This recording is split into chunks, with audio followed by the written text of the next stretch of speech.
Before setting eyes on some grand issues, first I'd like to share a story from my early childhood. I still clearly remember one morning, seeing the newly fallen snow from the previous night. I yelled to my mother excitedly, "Look, Mom, there's chocolate snow outside." At that time, I was yet too naive to feel sorry for the heartbreaking fact that due to serious air pollution, the fresh snow that was meant to be pure white was actually covered by a layer of brownish black dust. Several years later, it began to confuse and upset me that although statistics claimed environmental condition was improving continuously, and every day there were reports about how China was adopting a greener way of development, there still seemed to be no visible changes right around us. The snow still looked like chocolate, and we still suffered from choking smoke and fog in winter. Apart from statistics and reports, what we ordinary people actually long for is the improvement of our living standard along with the improvement of environment. Indeed, we appreciate and take pride in our country for honoring our commitment in the Paris Agreement with concrete actions on the world stage. At the same time, we also hope that as we are doing our part in going green by complying to domestic policies, we Chinese can truly sense the benefits of our country's becoming a green leader. Fortunately, we are making progress, and I have truly sensed the benefits when I started to see clear skies more in winter, and when I realized flight delays caused by low visibility from air pollution have decreased significantly in recent years. From my perspective, to be a leader means living up to the expectation, trust, and support of its people, and therefore, to be a green leader means letting its people truly benefit from the achievements of going green. Only in this way, I believe, will the people continue to make their contribution. With the joint effort of the people and the determination of shouldering our due responsibility in the global context, we are expecting China to become a green leader and endeavoring to make this vision come true. Thank you. 下面请选手进行2分钟的即兴演讲。The number for my impromptu speech is number 10. And there is the phenomenon that general education, also known as 通识教育 in Chinese, is becoming much more prevalent in Chinese universities, which requires students to take a variety of courses apart from his chosen major. This reminds me of a book I've read called The Idea of University, in which the author ardently promoted the idea of liberal education, also known as 博雅教育 in Chinese. And putting in today's context, I think this idea is still applicable and is definitely useful in our college. And this is actually what we are already implementing now in our college. So I think it also benefits our students fundamentally because it enriches our knowledge apart from our chosen major and let us get more command of other knowledge from other disciplines so that we can have a comprehensive understanding of all the knowledge we've obtained throughout our years in college and have a better command of our gained knowledge through these years. But I think one thing we must pay attention to in the process of implementing general education is that maybe we need to set another standard for this general education because we all know that in recent years, students are anxious about their GPA and probably we have this concern that if we choose some really challenging courses for our general education, it may influence and have negative impact on our total academic performance. So this is, I think, we should pay attention to in implementing general education. Thank you. 谢谢写演讲函选手，请评委老师就其命题演讲以及即兴演讲分别提一个问题，请选手对2个问题充分作答，限时10分钟。All right, 2 questions. First question, you mentioned green way of development. So is that equal to the so-called green leadership? What's the relationship between the two? Second question regarding the impromptu speech. You mentioned the standard, another standard regarding general education. And why do you want to propose a new one in a sense? Okay, thank you for your question. So for the first question, I think definitely a greener way of development isn't totally equal to become a green leader. But I think the approaches that we adopt as a leader has 2 aspects, that is internationally and domestically. So I think first, domestically, we should first solve some internal problems, because sometimes we still see the imbalance in environmental governance within our own country. So we must seek a greener way of development within our country. This is also part of our becoming a green leader. And for the second question, the reason why I want to seek another way of evaluating students' performance in the general education is that I found there's a phenomenon that sometimes we students in Tongji want to choose some really challenging and useful courses, such as maybe math modeling, but we think it is too difficult and it may influence our GPA. So we just forsake this opportunity to choose such a great course. Thank you. Hello， 大家好，好久不见了。最近因为我真的非常的忙，我们差不多最近快到期末了，而且最近是因为我们 Java 这门课它是有一个期末的大作业，是需要一个人完成一个学习平台的一个开发，就是一个人要自己完成前端、后端、数据库，还有就是种种东西，然后感觉就像是一个人完成了我们在之前小学期的时候4个人。差不多没日没夜的写了1个月的这种工作量吧，就感觉工作量特别大。然后 Java 这门课上老师自己其实也没有讲过什么内容，所以一切东西都靠自学。最近就是被这个大作业搞得有点焦头烂额。其实说是焦头烂额，也并不是没日没夜的在写，因为首先我的作息非常养生，每天我不到11点就会睡觉，所以为了写这种大作业，我也不会去熬夜。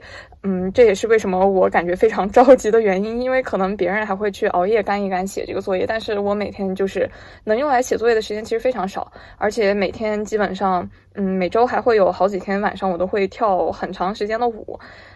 所以除此之外还有别的课的一些小作业要忙，因为最近期末嘛，也是各种小组作业还有个人作业不断。就最近感觉非常的忙，然后周末也没有怎么出去玩，就没有什么很有意思的看展的内容。可能到1月份考试周反而要稍微好一点，因为我们很多考试都是开卷的。其实真正特别硬核的一些课，像是 Java 这种课程，它都是以大作业的形式考核的，然后大作业的DDL基本上都是在12月底，所以感觉我的这个12月过得真的是特别特别的忙，然后就有一种屋漏偏逢连夜雨的那种感觉，就是最近已经忙成这样，结果就非常突然的一件事，就是上周6接到通知是学校要办一个校内的一个英语演讲比赛。这个演讲比赛去年我也是参加过的，它其实是为21世纪杯的演讲比赛去做一个全校的选拔。它先是全校都公开报名去海选，海选出10个人，然后10个人再进行学校的决赛。决赛的前3名或者是前4名可以代表学校去参加上海市的比赛。去年我是全校的第2名，然后去参加了上海市的比赛。但是由于我在上海市的发挥，我觉得非常的一般。不过其实我的演讲水平也就那样，就是真实水平，然后发挥出来确实也见到一些大佬，然后自以为也确实不如他们。然后在上海市是得了2等奖吧，就上海市的1等奖的前几名才是可以去参加国赛的。然后我就止步上海市的决赛了。但是去年的时候，我们学校内通知比赛大概是可能给了1个多月的准备时间吧。但是今年可能是因为疫情，然后一切都推迟了。就他上周6通知要比赛，然后公布了题目，这周3就需要比，然后还是要脱稿的，所以基本上就相当于给了3天时间，你要完成一个稿子的撰写，然后还有背诵。我就觉得非常的魔鬼。这几天我还一直在不是满课就是写一整天的 Java 话中度过，就根本没有心思去管这个比赛。而且因为我自己之前也出过一个视频关于讲怎么去写英语演讲稿的一些思路，我个人认为写英语演讲稿真的是一个非常长的一个过程。如果你是想写一篇比较有思想性的这种比较有深度的一篇演讲稿的话，我觉得是非常耗时间的。像我自己去投外研社的这种演讲比赛的话，它演讲稿我可能都要酝酿1到2个月吧，慢慢的去想一些切入点，还有一些立意上面的一些东西。但是它既然只给了3天的话，我就非常草率的写了一篇文章，而且这次的这个主题是叫做 China to be a green leader， 就是中国去成为一个绿色的领导者。我觉得这个话题我当时一看到我就感觉非常的头大，因为我其实特别不关注时事政治，就是天生对于这种东西特别不敏感，而且就很抵触，所以其实这种偏政治类的一些很宏大的话题，我觉得是非常棘手的对我来说。所以在切题方面，我肯定还是想尽量避开这些我自己不擅长的一些领域，就是想尽量能从自己的一些切身体验去出发讲这么一个话题吧。所以说在我这个 prepared speech 就是已备演讲的环节，你如果听一下的话，我从头到尾其实都是在讲一些我们自己身边的事情，就是关于中国无论它是已经成为还是即将成为一个绿色领袖之后，到底能不能真正的让中国的国民从中受益，就是切身的感受到环境的提升，还有一些就是这种生态的改善。我觉得这个是比较重要的，就是与其我要去夸大或者是就是夸赞一些中国在国际舞台上做出的一些环保啊、绿色啊这种领袖上的一些贡献，我觉得其实不如从我自己身边说起吧。因为我觉得首先是你如果要讲那种比较宏大的这种话题，你是得有事实依据去做支撑的。比如说你要说中国减排了多少吨的二氧化碳啊，就是我觉得你既然要这样说的话，还是要说一些特别具体的东西的。但是这种东西如果我不提前去背很多数据的话，我是说不出来的。而且甚至连一些比较空的举措啊，比如说去减少一些煤矿厂啊，或者是限制一些排放啊，连这种比较空的我觉得我都说不出来，更别说这种具体的数字了。所以我就相当于扬长避短嘛，就尽量从自己能有一些实在的话说的一些地方去说起。我觉得就是如果要给大家写英语演讲稿再提点什么建议的话，就是其实这个对于你要说任何东西都是，哪怕是你在学校做一个汇报，我觉得都是适用的，就是还是讲一些自己比较擅长的东西吧，不要强行为了提升自己的一个高度，或者是强行拔高去讲一些自己真的不熟悉的话题，这样万一在老师的提问环节直接问到了一个就是问到你一个根本答不上来的东西，其实就会非常的尴尬。就还不如说一些自己熟悉的东西，这样你至少可以确保在老师的提问环节也会减少一些不确定性吧。所以基本上这就是我关于我这个 prepared speech 的一个准备的思路。然后至于后面的发挥嘛，它是有一个即兴的演讲，然后即兴演讲环节是在我们前一个选手上场之后是大概可以有3-4分钟的准备时间吧。然后准备的时候在场外可以有一张纸，然后让我们去拿到题目之后去稍微写上那么可能就是你自己写一点关键词吧，像我就会大致想一个框架，然后3-4分钟其实时间还可以，对我来说我就还写了一些关键词啊，或者甚至一些句子什么东西。但是我在上场前我专门问了一下，就是场外是一些比赛的工作人员，就是我们学校外国语学院的一些学生会的学生，我问了他们一下，我待会儿上场的时候能不能拿着那张纸，他们告诉我是可以的。然后我想着那既然让我拿，那我就拿了呗，因为感觉毕竟自己虽然手稍微写了一下，但是脑子里可能还是没记住，就如果直接不拿纸凭空上去即兴讲可能会卡壳。然后我就拿了拿上去了，结果就是在即兴演讲的环节，如果你仔细看了的话，我其实经常是在低头看这张纸上我写了什么内容的。然后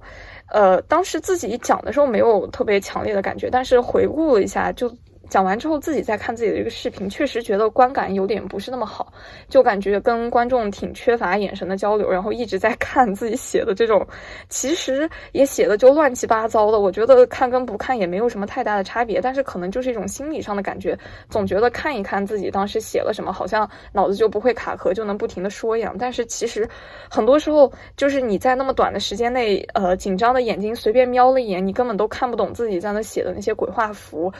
基本本上还是凭自己的嘴想到哪儿就说到哪儿了那种感觉。而且就是在最后我们在公布奖项之前，是这个比赛的评委老师做了一些点评，他在里面就说到了一些就是所有选手都出现的一些问题。首先第一个他说到的就是有一些同学可能光唱赞歌，然后没有从自己身边的一些例子去入手，然后整个讲的太空洞太大。这个问题我觉得因为是我一直比较注意的，所以没有，但是我确实注意到我们这10个选手，就尽管是已经通过学校那么多人的海选了之后，我觉得还是有一些稿子可能写的是有点空。然后就是评委还专门提到了一个 dressing code， 就是关于去参加这种比赛的着装，然后我就觉得非常醉，因为其实我也看过一些全国非常高规格的这种英语演讲比赛，像外研社的比赛啊，还有21世纪杯，我觉得好像也没有要求每个人都穿正装，就尤其是女生，我觉得很多都其实就是穿了一个那种算是比较正式场合的一种裙子吧，就连衣裙的也有，就不一定非要穿那种西装裤一身黑。我是因为觉得我自己穿正装的样子真的非常傻，就有点像那种推销房地产的，而且其实我也没有正装，我如果要穿的话还得问别人借或者是去租，所以我就随便穿了一个我自己平时穿的我觉得还算比较正式的一个衬衫，然后里面穿了一个高领的打底，然后我觉得还可以吧，但是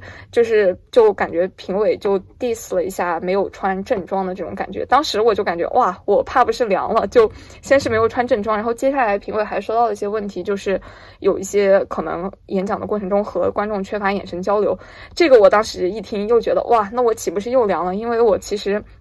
全程一直眼神在看一些奇怪的地方，是因为他那个教室因为比较小，然后评委坐在第一排，就感觉离那个演讲席有点近，我如果一直盯着他们，就有种甚至在低着头的感觉，就感觉很奇怪，所以我就把目光看向了一些远处的观众，或者我也不知道自己的视线聚焦在哪，就有点迷离的那种感觉吧，可能我不知道从评委的那个视角看是不是会有点难受。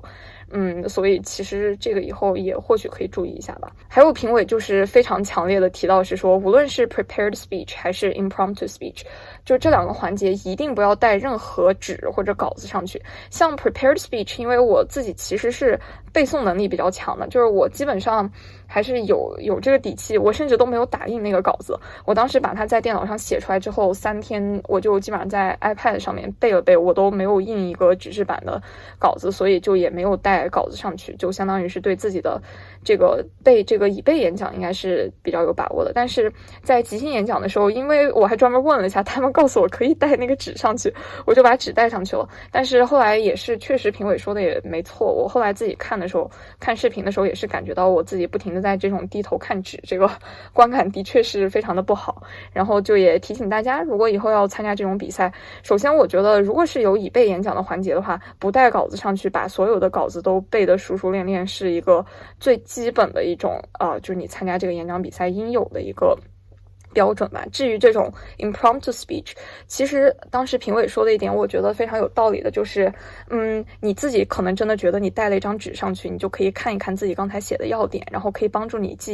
回忆出来，但是它其实是限制了你的一种发挥。因为其实我觉得能走到这一步，大家其实对于临场发挥，就算你卡壳了，你想的东西和你刚才在准备的过程中想的一些点不一样了，我觉得也是完全可以在临时就是不至于愣在那儿吧，就是可以立即想到一些别的东西来说出来。就是既然这样的话，其实无所谓你刚才想的是哪些点，就只要你基本上有个大的框架，你没有必要就是追求你说出来的东西和你刚才在准备过程中列出来的要点一模一样。